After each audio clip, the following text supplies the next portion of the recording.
Bapak Ibu Saudara, firman Tuhan pada hari ini diambil dari kitab Kejadian pasal yang kelima, ayat yang ke-21 sampai dengan ayatnya yang ke-24.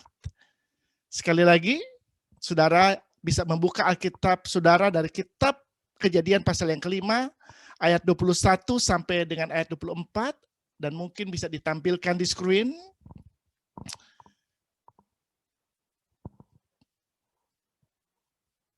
Kejadian pasal yang kelima, ayat 21 sampai dengan ayat yang ke-24, bunyinya demikian. Setelah Henokh hidup 65 tahun, ia memperanakan Metusala, dan Henokh hidup bergaul dengan Allah selama 300 tahun lagi. Setelah ia memperanakan Metusala dan ia memperanakan anak-anak lelaki dan perempuan. Jadi Henokh mencapai umur 365 tahun. Dan Henokh hidup bergaul dengan Allah, lalu ia tidak ada lagi sebab ia telah diangkat oleh Allah. Haleluya. Sedemikian jauh pembacaan firman Tuhan pada saat ini. Saudara-saudara, kalau saya bisa kasih tema untuk khotbah pada hari ini, temanya adalah bergaul dan berjalan dengan Allah. Saudara-saudara, sangat penting dalam kehidupan kita sebagai orang percaya untuk kita bergaul dan berjalan dengan Allah. Kenapa? Karena pada waktu kita bergaul dan berjalan dengan Allah, kita akan lebih mengenal siapa Dia. Kita akan mengenal kuasanya, kita akan mengenal kasihnya, kita akan mengenal kemurahannya, kita akan mengenal siapa Dia. Dengan mengenal siapa Tuhan kita, dengan mengenal siapa Tuhan yang kita sembah, itu akan membuat kita bisa hidup di dalam pengucapan syukur kepada Tuhan. Dan kita boleh hidup untuk menikmati berkat-berkat dan kebaikan Tuhan di dalam hidup kita. Bahkan kita boleh hidup di dalam kemenangan demi kemenangan, saudara. Saudara-saudara, kalau kita membaca di Kejadian pasal 5 ayat 21 dan 24, ini merupakan bagian dari kitab Kejadian secara keseluruhan.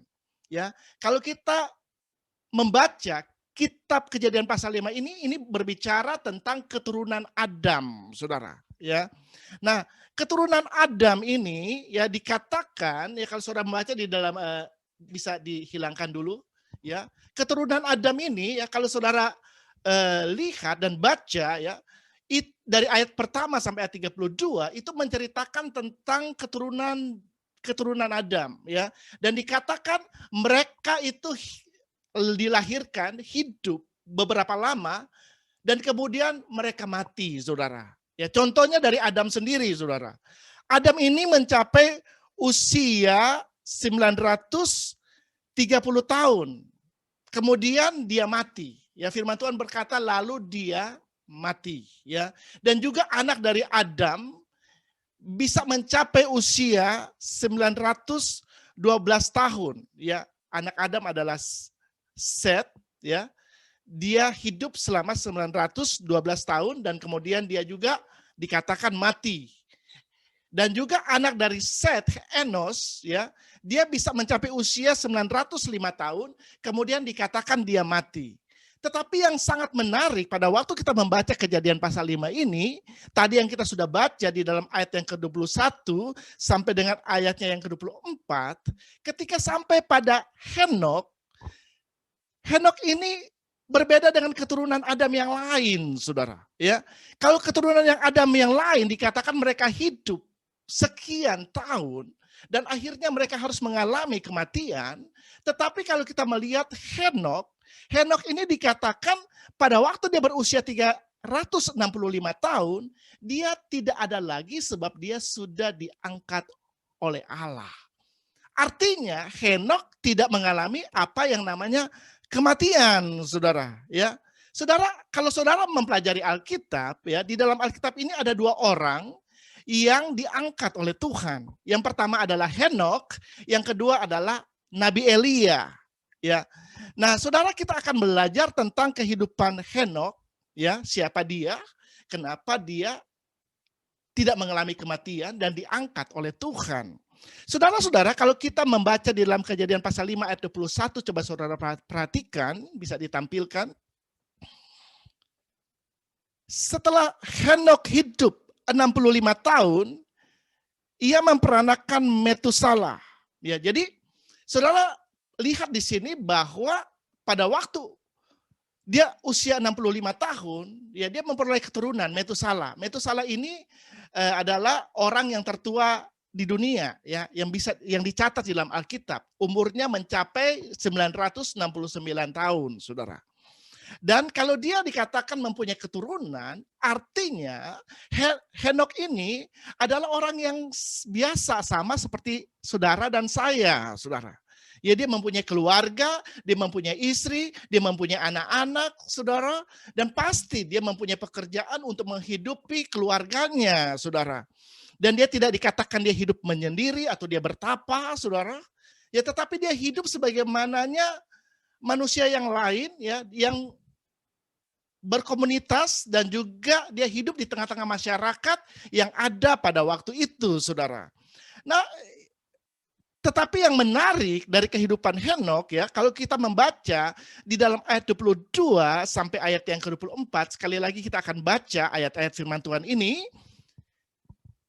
Dikatakan, dan Henok hidup bergaul dengan Allah selama 300 tahun lagi setelah ia memperanakan Metusala, dan ia memperanakan anak-anak lelaki dan perempuan.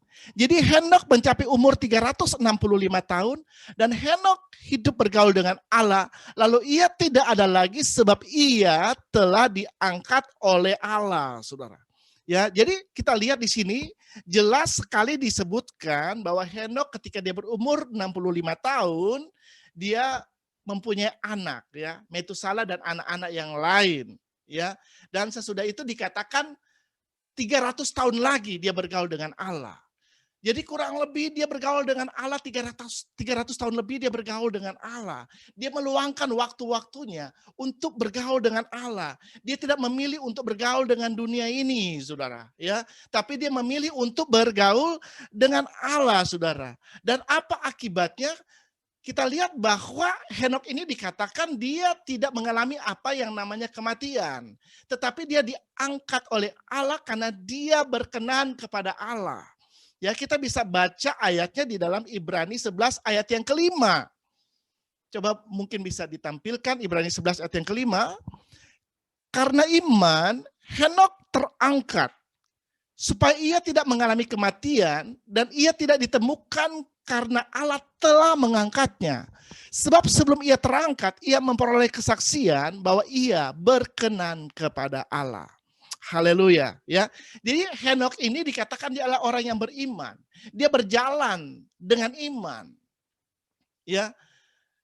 Dan orang yang bergaul dengan Allah pasti adalah orang yang kuat imannya. Amin. Ya, kalau saat ini yang namanya bergaul dengan Allah, kita itu bergaul dengan firman-Nya. Ya, kita mendengarkan ketika Tuhan berbicara kepada kita. Kita selalu mengadakan komunikasi dengan Tuhan. Ya, dan iman itu timbul dari pendengaran, dan pendengaran akan firman Kristus. Jadi pada waktu kita meluangkan waktu-waktu di mana kita bergaul dengan Allah, itu akan membuat iman kita menjadi kuat dan bertumbuh, saudara. Nah, bayangkan, ya, Henok selama lebih dari 300 tahun, dia meluangkan waktu-waktunya untuk bergaul dengan Allah. Dia selalu berdialog, berkomunikasi dengan Tuhan, ya. Dan dikatakan oleh firman Allah, akhirnya dia diangkat oleh Allah karena Allah mendapati dia berkenan di hadapan Tuhan, ya. Haleluya. Saudara-saudara, kalau kita membaca di dalam ayat 22 dan 24, ada 2 kali kata Henok bergaul dengan Allah, ya. Jadi kata bergaul dengan Allah ini merupakan kata yang sangat penting, ya. Di dalam Alkitab bahasa Inggris, kata bergaul ini diterjemahkan dengan berjalan dengan Allah, walk with God. Ya, jadi orang yang bergaul dengan Allah adalah orang yang berjalan dengan Allah, saudara. Makanya tema pada hari ini saya beri judul bergaul dan berjalan dengan Allah. Saudara-saudara, saya akan membagikan ada beberapa hal, ya. Apa artinya bergaul dan berjalan dengan Allah? Yang pertama, bergaul dan berjalan dengan Allah itu mempunyai pengertian kita merelakan diri kita untuk dipengaruhi oleh Allah. Sekali lagi, bergaul dengan Allah artinya kita merelakan, membiarkan diri kita dipengaruhi oleh Allah. Saudara-saudara, ada pepatah dalam bahasa Inggris yang berkata, "Tell me your friend and I will show your future." Ya, katakan siapa temanmu dan aku akan memperlihatkan masa depanmu. Ya, artinya dengan siapa kita bergaul, itu akan menentukan kehidupan kita. Dengan siapa kita bergaul, itu akan menentukan masa depan kita. Dan kalau saudara membaca dalam 1 Korintus 15 ayat 33, bisa ditampilkan 1 Korintus 15 ayat 33, janganlah kamu sesat, pergaulan yang buruk merusakkan kebiasaan yang baik. Ya, saudara perhatikan, pergaulan yang buruk merusakkan kebiasaan yang baik. Artinya pergaulan itu memegang peranan yang sangat penting di dalam kehidupan kita. Ya, kalau kita bergaul ya dengan hal-hal yang buruk, itu akan merusak kebiasaan yang baik. Sebaliknya, kalau kita bergaul dengan hal-hal yang baik, itu akan membangun kehidupan kita, saudara. Ya, dan di dalam Amsal 13 ayat 20 dikatakan, siapa bergaul dengan orang bijak menjadi bijak, tetapi siapa berteman dengan orang bebal atau orang bodoh menjadi malang, saudara. Ya, jadi dengan jelas dikatakan oleh firman Tuhan, pada waktu kita memilih untuk bergaul dengan orang bijak, maka kita akan menjadi bijak, saudara. Tetapi kalau kita memilih untuk bergaul dengan orang bodoh, maka kemalangan akan mendatangi kehidupan kita. Bahkan di dalam terjemahan bahasa Inggris, kata malang ini diterjemahkan dengan kehancuran, saudara. Ya, jadi kalau kita memilih untuk bergaul dengan orang bodoh, maka kehancuran akan menjadi kehidupan kita. Ya, saudara, dan memang hidup ini adalah pilihan, saudara. Ya, kita yang harus memilih dengan siapa kita bergaul, dan itu akan menentukan kehidupan kita, saudara.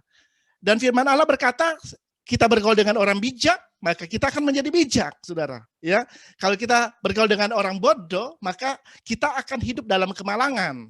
Ya, dan tentunya Tuhan tidak mau kita bergaul dengan orang bodoh. Tuhan tidak mau kita menjadi orang yang bodoh, saudara. Dalam kitab Efesus dikatakan, janganlah kamu bodoh, tetapi jadilah bijaksana supaya engkau bisa mengerti kehendak Allah. Ya, orang yang bijaksana mengerti, tahu apa itu kehendak Allah. Tetapi orang yang bodoh, dia tidak mengerti kehendak Allah. Ya. Dan juga pergaulan di sini memegang peranan yang sangat penting. Kalau kita bergaul, ya, kita meluangkan waktu-waktu kita dengan bergaul dengan orang-orang yang jahat, maka suatu saat kita pun akan menjadi jahat, saudara. Kalau saudara meluangkan waktu-waktu Anda dengan orang yang suka berbohong, maka tinggal tunggu tanggal mainnya, engkau pun akan menjadi pembohong, saudara. Dan kalau engkau suka bergaul dengan orang yang suka gosip, ya, suka ngomongin orang, ya, suatu saat tinggal tunggu tanggal mainnya, engkau pun akan menjadi seperti orang itu, saudara. Ya, jadi memang pergaulan ini sangat penting dan sangat mempengaruhi kehidupan manusia. Ya, kalau kita memilih untuk bergaul dengan orang yang pintar, ya, kita pun akan terimpartasi, ya, menjadi pintar juga, saudara. Kalau kita memilih untuk bergaul dengan orang-orang yang hebat, ya, itu akan terimpartasi dalam kehidupan kita. Ya, contohnya Dr. Martin Luther King, ya, dia seorang tokoh, ya, yang berjuang untuk hak asasi manusia di Amerika, untuk berjuang untuk hak-hak orang hitam khususnya di Amerika. Dan Dr. Martin Luther King ini kehidupannya sangat dipengaruhi dengan Mahatma Gandhi, saudara. Mahatma Gandhi itu hero-nya dia, ya, panutannya dia, saudara. Ya, kita tahu bahwa Mahatma Gandhi ini, ya, dengan non-violent protesnya, ya, dengan melakukan protes-protes tanpa kekerasan yang dilakukan oleh Mahatma Gandhi, ya, Dan apa yang dilakukan oleh Mahatma Gandhi ini sangat mempengaruhi Martin Luther King, saudara. Ya, padahal mereka tidak pernah bertemu. Ya, pada usia Martin Luther King 19 tahun, Mahatma Gandhi itu udah ditembak, dibunuh, saudara. Ya, tetapi dia membaca segala tulisan, karya-karya dari Martin Luther, dari Mahatma Gandhi, dan itu sangat mempengaruhi kehidupan dia, saudara. Dan dia menjadi orang yang hebat bagi dunia ini, saudara. Ya, di Amerika sini ada Hari Martin Luther King, saudara. Ya, jadi pada hari itu menjadi libur nasional, saudara. Ya, mungkin kalau di Indonesia sama seperti Hari Kartini, ya. Nah, di sini ada Hari Martin Luther King, saudara. Oke, jadi memang kita lihat bahwa pergaulan sangat penting bagi kehidupan manusia. Ya, karena pergaulan ini akan menentukan kehidupan kita, saudara. Demikian juga kalau kita memilih bergaul dengan Allah. Ya, kita lihat Henok, dia memutuskan di dalam hidupnya untuk bergaul dengan Allah. Ya, maka sesuatu terjadi di dalam hidupnya. Pada waktu dia bergaul dengan Allah, dia bergaul dengan Allah, dia bergaul dengan Allah, dia berjalan dengan Allah, saudara. Dan akhirnya dia mendapati bahwa dirinya berkenan di hadapan Allah. Dan dia tidak mengalami kematian, tetapi dia diangkat oleh Allah. Ini sangat dahsyat, ya. Ini sangat luar biasa, ya. Saudara bayangkan kalau kehidupan kita, ya, kita memilih untuk bergaul dengan Allah, ya. Allah itu bukan hanya hebat, ya, tetapi dia super hebat, saudara. Dia adalah Allah yang dahsyat, Allah yang sangat-sangat luar biasa, saudara. Ya, Allah ini dia yang menciptakan langit dan bumi, dia menciptakan alam semesta, dia yang ciptakan, saudara. Ya, dia yang menciptakan saudara dan saya, dia yang ciptakan. Nah, saudara bisa membayangkan kalau kita meluangkan waktu-waktu hidup kita untuk bergaul dengan Allah. Kita meluangkan waktu-waktu hidup kita untuk berkomunikasi dengan Allah.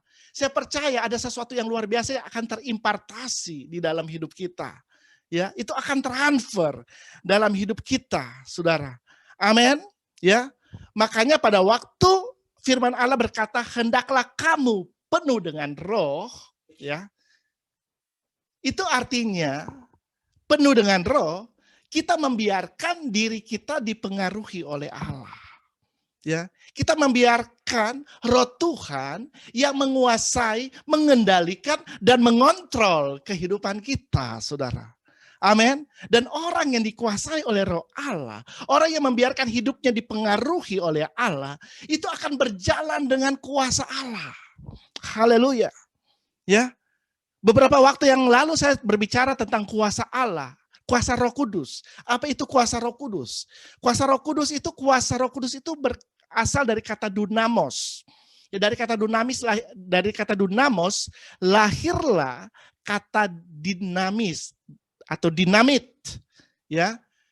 Dinamit ini, kalau kita mendengar kata dinamit ini, kita langsung membayangkan suatu ledakan yang sangat besar, suatu bahan yang bisa membuat ledakan yang sangat besar. Nah, demikian juga dengan orang yang percaya, saudara. Pada waktu engkau membiarkan hidupmu dipengaruhi oleh Roh Kudus, maka engkau akan berjalan dan tidak ada sesuatu pun yang dapat menghalangi engkau. Ya, ada suatu ledakan yang besar yang akan terjadi di dalam hidupmu. Ya, kata dunamos ini juga bisa berarti the ability to perform miracle, ya. Kemampuan untuk melakukan miracle, ya, di mana hal-hal yang tidak mungkin bisa menjadi mungkin, yang mustahil bisa menjadi tidak mustahil, saudara. Kalau Roh Kudus itu menguasai kehidupan kita, haleluya. Ya, jadi memang bergaul dengan Allah itu sangat penting, ya, karena pada waktu engkau membiarkan dirimu dipengaruhi oleh Allah, maka pekerjaan Allah itu akan bisa engkau lakukan. Dan kalau engkau membiarkan dirimu dipengaruhi oleh Allah, maka kehidupan Kristus itu akan terpancar melalui hidupmu. Ya. Yang kedua, ya, apa artinya bergaul dengan Allah? Bergaul dengan Allah itu berarti di mana Allah berada, di situ kita berada karena kita mengenal suaranya. Ya sekali lagi, bergaul dengan Allah itu artinya di mana Allah itu ada, di situ kita ada. Karena kita mengenal suaranya. Ya, saudara-saudara, ada perbedaan antara Allah berjalan dengan kita dan kita berjalan dengan Allah. Kalau Allah berjalan dengan kita, itu artinya Allah mengikuti kita. Kita yang menjadi pemimpin. Ya, tetapi kalau kita berjalan dengan Allah, ya, itu artinya Tuhanlah yang menjadi pemimpin. Kita mengikuti kemana Tuhan pergi, saudara. Ya, itu artinya berjalan dengan Allah. Ya, kita mendengar ketika dia berbicara kepada kita. Amin. Ya, banyak orang yang sudah hidup menjadi orang Kristen, ya, yang sudah menerima Yesus sebagai Tuhan dan juru selamat pribadi di dalam hidupnya. Seharusnya pada waktu kita percaya kepada Tuhan dan Tuhan itu menjadi juru selamat kita dan menjadi Tuhan kita, ya, menjadi Tuhan itu artinya menjadikan dia sebagai kurios, penguasa tunggal, penguasa satu-satunya di dalam hidup kita. Itu seharusnya kemana Tuhan menyuruh kita pergi, kita ngikutin. Ya, bukan Tuhan yang mengikuti kita. Ya, tetapi banyak orang, ya, sudah menjadi orang percaya, tetapi masih mau berjalan dengan kekuatan dirinya sendiri. Ya, masih tetap mau berjalan dengan pengertiannya sendiri. Tidak membiarkan Tuhan yang memimpin kehidupannya. Saudara, akibatnya yang terjadi dengan orang-orang yang berjalan dengan pengertiannya sendiri, ya, itu dikatakan di dalam Yesaya 53 ayat 6a. Coba kita akan baca ayat ini. Dikatakan,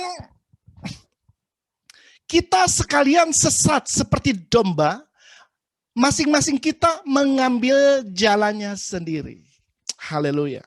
Saudara, pada waktu kita coba berjalan, ya, menurut pengertian kita sendiri, ya, kita mengambil jalan menurut apa yang kita anggap baik, ya, maka suatu saat kita bisa tersesat, saudara.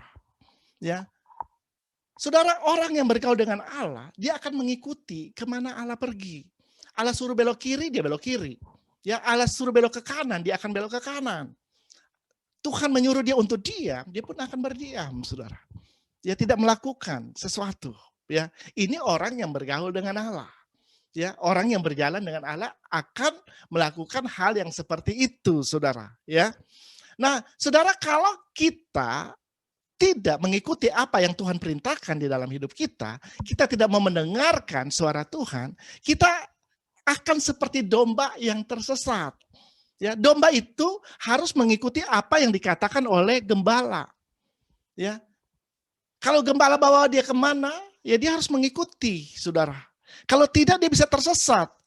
Dan kalau dia tersesat, bisa terjadi sesuatu yang membahayakan buat dirinya, saudara. Ya, bisa saja waktu dia tersesat, dia dimakan oleh binatang buas, atau dia masuk jurang, atau hal-hal yang membahayakan lainnya bisa terjadi terhadap domba ini, saudara. Ya, oleh karena itu, domba harus bisa mendengar suara dari gembalanya. Ya, dan dia kenal gembalanya. Sehingga dia tidak akan tersesat. Kalau kita baca dalam kitab Injil Yohanes ayat yang ke-10, kitab Injil Yohanes pasal yang ke-10 ayat yang ke-27, coba saudara buka atau bisa dilihat di screen, ya. Dikatakan, domba-dombaku mendengarkan suaraku dan aku mengenal mereka dan mereka mengikut aku. Haleluya. Saudara, kita ini adalah domba. Ya, Tuhan Yesus itu adalah gembala agung kita. Amin. Ya, sebagai domba-domba, kita harus mendengarkan, ya, suara dari gembala kita. Haleluya. Ya, dikatakan firman Allah, domba-dombaku mendengarkan suaraku dan aku mengenal mereka dan mereka mengikut aku. Ya, kalau kita mengenal siapa gembala kita juga mengenal suaranya dan kita pasti akan mengikuti dia, saudara. Suatu ketika diadakan penyelidikan, ya, ada orang Amerika yang mengadakan penyelidikan dengan para gembala yang ada di Israel, ya. Dan pada waktu dia sampai di Israel, ya, dia melihat ada 2 orang gembala yang sedang menggembalakan kawanan dombanya. Ya, cukup banyak kawanan dombanya yang digembalakan oleh 2 orang gembala ini. Dan kedua orang gembala ini bertemu di tengah jalan. Ya, dan pada waktu mereka bertemu, mereka mengobrol satu dengan yang lain, ya. Saking asiknya mereka mengobrol, saudara, ya, berbincang-bincang, itu sampai memakan waktu ya berjam-jam. Mereka bisa ngobrol satu dengan yang lain. Dan apa yang terjadi? Domba-domba yang mereka gembalakan pada waktu itu mulai membaur satu dengan yang lain, saudara. Sehingga tidak diketahui lagi mana punya gembala yang A, mana punya gembala yang B, saudara. Ya, saya bilang aja gembala A dan gembala B, saudara. Ya, jadi tapi pada waktu itu terjadi, ya, para gembala ini seakan-akan tidak peduli dengan hal itu. Ya, mungkin kalau kita lihat domba yang begitu banyak, ya, sudah membaur satu dengan yang lain, kita mungkin akan bingung nanti gimana misahin mereka. Ya, caranya gimana, ya? Tetapi buat kedua orang gembala ini mereka tenang-tenang aja. Ya, mereka santai. Ya, mereka ngobrol terus, saudara, ya.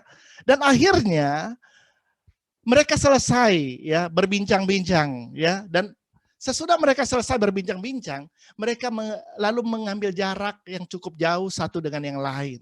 Dan apa yang mereka lakukan, saudara? Mereka memanggil domba-dombanya. Dan apa yang terjadi? Ya, domba-domba yang sudah membaur satu dengan yang lain itu mulai memisahkan diri.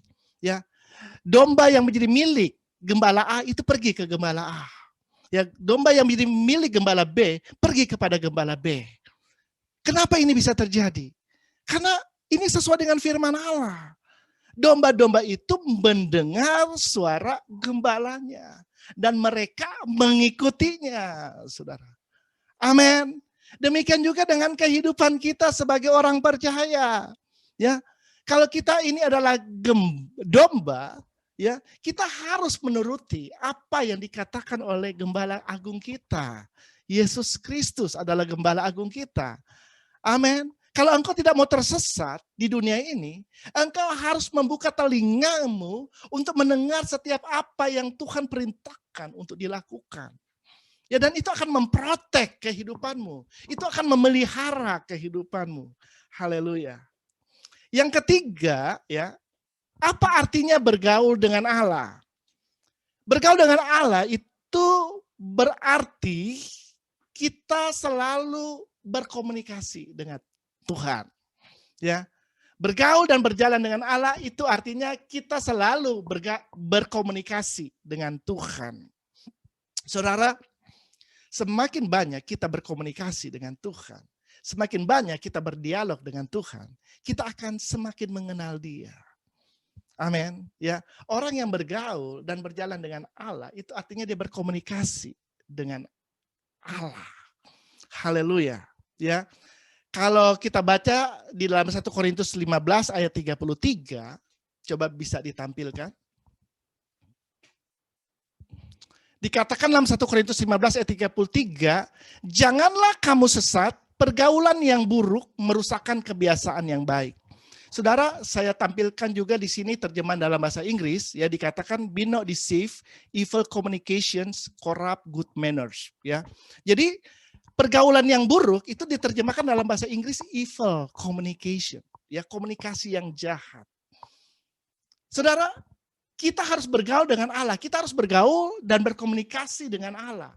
Bukan bergaul dengan sesuatu yang jahat atau berkomunikasi dengan sesuatu yang jahat. Ya. Kita harus menutup segala komunikasi. Kita harus menutup, ya, telinga kita dari segala komunikasi yang jahat, saudara. Kenapa? Karena ini bisa membahayakan kehidupan kita. Ya, contohnya adalah Hawa. Hawa, pada waktu mereka berada di Taman Eden, mereka selalu bergaul dengan Allah. Ya, mereka selalu berkomunikasi dengan Tuhan, saudara. Ya, setiap hari, ya, mereka selalu berbicara kepada Tuhan. Ya, mereka mempunyai hubungan yang intim dengan Tuhan. Tetapi suatu hari datanglah iblis yang berupa ular, ya, yang berwujud ular, dan mengajak Hawa untuk berkomunikasi. Dan Hawa itu membuka komunikasi dengan iblis, saudara. Ya, yang tadinya dia cuma tahu suara Tuhan. Tetapi pada waktu iblis datang, ya pada waktu itu, dia membuka komunikasi dengan iblis, saudara. Dan akhirnya, pada waktu dia berkomunikasi dengan iblis, dan akhirnya ucapan-ucapan daripada iblis mempengaruhi kehidupan dia. Dan akhirnya jatuh di dalam dosa. Saudara, kita bisa baca itu di dalam Kejadian pasal yang ketiga, ayat yang pertama sampai dengan ayat yang ke-6. Ya, tentang kejatuhan manusia di dalam dosa. Mungkin jangan ditampilkan dulu, ya. Kalau kita lihat di dalam Kejadian 1 sampai 5, ya, di sana dikatakan ular itu atau iblis yang berwujud ular itu berkomunikasi dengan Hawa. Ya, dia katakan kepada Hawa, bukan tentulah Allah berfirman semua pohon dalam taman ini jangan kamu makan buahnya, bukan? Ya, jadi dia bertanya kepada Hawa. Dia mau membuka komunikasi dengan Hawa. Dan Hawa meresponi, saudara. Ya, Hawa berkata, lalu saat perempuan itu kepada ular itu, buah pohon-pohonan dalam taman ini boleh kami makan. Tetapi tentang buah pohon yang ada di tengah-tengah taman, Allah berfirman, jangan kamu makan ataupun raba buah itu, nanti kamu mati. Ya, jadi di sini terjadi komunikasi antara Hawa dengan ular itu, saudara. Tetapi ular itu berkata kepada perempuan itu, sekali-kali kamu tidak akan mati. Tetapi Allah mengetahui waktu kamu memakan, matamu akan terbuka, dan kamu akan menjadi seperti Allah, tahu tentang yang baik dan yang jahat. Jadi ini iblis memasukkan perkataannya kepada Hawa. Ya, dia coba mempengaruhi Hawa. Ya, dengan kata-kata dustanya, saudara. Ya. Kelihatannya ini adalah firman Allah, tetapi sebenarnya ini adalah firman Allah yang sudah diselewengkan oleh iblis. Ya, tidak seperti itu maknanya sebenarnya. Ya, kalau saya bisa khotbah tentang hal ini bisa menjadi satu khotbah yang tersendiri, saudara. Ya, nah saudara, kita lihat di dalam ayat yang ke-6 sekarang bisa ditampilkan. Ya, ayat yang ke-6 dikatakan perempuan itu melihat bahwa buah pohon itu baik untuk dimakan dan sedap kelihatannya. Lagi pula pohon itu menarik hati karena memberi pengertian. Lalu ia mengambil dari buahnya dan dimakannya dan diberikannya juga kepada suaminya yang bersama-sama dengan dia. Dan suaminya pun memakannya. Saudara lihat ya, pada waktu Hawa membuka komunikasi dengan iblis, ini berbicara komunikasi yang jahat, saudara. Ya. Itu akhirnya setiap perkataan iblis itu masuk di dalam dirinya. Dia mulai pikirin, oh iya ya benar ya. Jangan-jangan Tuhan menyembunyikan sesuatu. Ya, aku bisa menjadi sama seperti Allah. Tahu yang baik dan yang jahat. Wah, dia pikirin dan dia lihat, ya dikatakan buah pohon itu baik untuk dimakan. Saudara, ini berbicara tentang keinginan daging. Ya. Baik untuk dimakan. Ya, dan dia lihat juga dan dia lihat juga buah itu sedap kelihatannya. Ya, sedap kelihatannya. Kelihatannya itu berbicara tentang keinginan mata, saudara. Ya, dan juga lagi pula pohon itu menarik hati karena memberi pengertian. Memberi pengertian. Ya.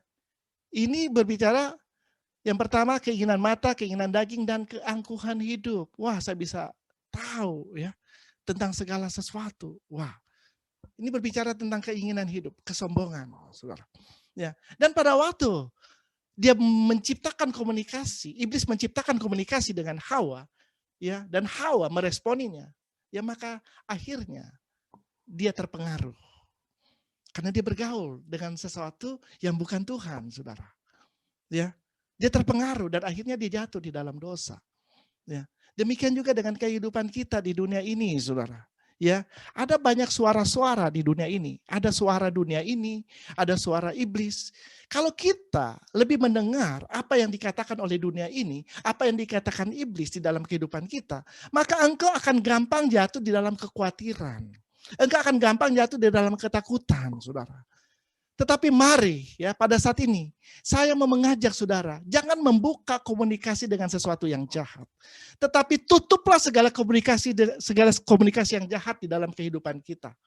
Ya, jangan kita buka seperti yang dilakukan oleh Hawa dan akhirnya dia jatuh di dalam dosa, saudara. Ya, tetapi kita mau memilih untuk selalu berkomunikasi dengan Tuhan. Kita mau memilih untuk selalu berbicara, mendengar suara Tuhan. Kita mau meluangkan waktu-waktu kita untuk bersekutu dengan firman-Nya, di mana kita bisa mendengar Tuhan berbicara di dalam hidup kita. Kita mau memilih untuk berdoa, di mana kita bisa berbicara kepada Tuhan dan Tuhan juga berbicara kepada kita. Amin. Karena doa itu adalah dialog, bukan monolog, ya. Komunikasi dua arah, bukan komunikasi satu arah, saudara. Ya, jadi kita berbicara kepada Tuhan dan Tuhan juga berbicara kepada kita. Haleluya, ya. Jadi bergaul dengan Allah artinya kita berkomunikasi dengan Allah. Saudara, kita harus sesering mungkin berkomunikasi dengan Allah sehingga dia bisa memberitahukan kepada kita apa yang menjadi kehendaknya untuk kita lakukan di dalam hidup kita. Dan saya pastikan kalau kita mendengar ya, setiap apa yang Tuhan katakan dalam hidup kita, saudara akan hidup dalam kemenangan. Haleluya. Yang terakhir, saudara, ya, bergaul dengan Allah itu artinya kita berjalan dengan Allah dalam segala situasi dan keadaan. Haleluya. Ya, saudara, pada waktu kita percaya kepada Yesus, ya, kita bertobat, metanoia, kita ini memutuskan untuk berjalan di dalam jalan-jalan Tuhan. Ya. Metanoia itu artinya kita berbalik dari jalan-jalan kita yang jahat dan mengikuti pimpinan daripada Tuhan. Ya, tadinya kita misalnya menghadap ke sini, ya. Pada waktu Tuhan memanggil kita, kita bertobat, ya, kita berbalik dan kita menghadap ke sana, saudara. Ya, ini metanoia, ya. Berbalik dari kehidupan kita yang jahat dan mau mengikut Tuhan untuk hidup di dalam kebenaran. Ini namanya metanoia, saudara. Ya. Dan sebagai orang percaya, ya, kita harus berjalan di dalam jalan-jalan Tuhan. Ya, karena pada waktu kita berjalan dalam jalan-jalan Tuhan, kita tidak perlu takut. Ya, karena ada Tuhan yang bersama dengan kita. Ada Tuhan yang memelihara kehidupan kita. Tantangan, situasi, pencobaan boleh datang dalam hidup kita. Karena kita sudah hidup dalam dunia yang sudah jatuh. Ya, tetapi kita percaya kalau ada Tuhan bersama dengan kita, kita akan bisa mengatasi setiap tantangan yang terjadi, yang ada di hadapan kita, saudara. Dan kita akan keluar sebagai pemenang. Itu adalah janji Tuhan. Ya, buat orang yang bergaul dengan Dia, buat orang yang berjalan dengan Dia, saudara. Dia ada bersama dengan kita. Amin. Ya, dan Dia tahu apa yang menjadi keperluan kita di dalam hidup ini. Ya, dan Dia adalah Tuhan yang memenuhi keperluan kita menurut kekayaan dan kemuliaannya. Haleluya. Ya, jadi orang yang bergaul dengan Allah itu akan bisa menghadapi apapun yang terjadi di dalam hidupnya. Ya, situasi apapun, ya, dia tetap akan kuat di dalam Tuhan. Situasi apapun boleh datang, ya, topan badai boleh datang, ya, tetapi dia akan tetap teguh, dia akan tetap kuat. Amin, saudara. Ya, karena dia adalah orang yang bergaul dengan Allah, dia berjalan dengan Allah. Dia tahu bahwa Tuhan ada bersama dengan dia. Sebelum sesuatu bisa mencelakai dirinya, harus berhadapan dengan Tuhan terlebih dahulu. Ini adalah orang yang bergaul dengan Allah, saudara. Amin. Ya, jadi ini adalah keempat hal yang saya ingin bagikan pada saat ini. Bagaimana pentingnya kehidupan kita untuk bergaul dan berjalan dengan Allah. Ya, saya percaya orang yang memilih untuk hidup, bergaul dan berjalan dengan Allah akan berjalan di dalam kemenangan demi kemenangan. Orang yang hidup dan berjalan dengan Allah akan menikmati berkat-berkat Allah. Orang yang hidup dan bergaul dan berjalan dengan Allah, dia akan menikmati suatu kehidupan yang senantiasa berkelimpahan di dalam Tuhan. Karena itu adalah janji Tuhan. Amin. Marilah saudara, kita mau membiarkan Tuhan yang mempengaruhi kehidupan kita. Ya, bukan dunia ini atau bukan sesuatu yang lain, tapi kita mau memilih Tuhan yang mempengaruhi kehidupan kita sehingga kita bisa berjalan dalam kemenangan demi kemenangan. Amin.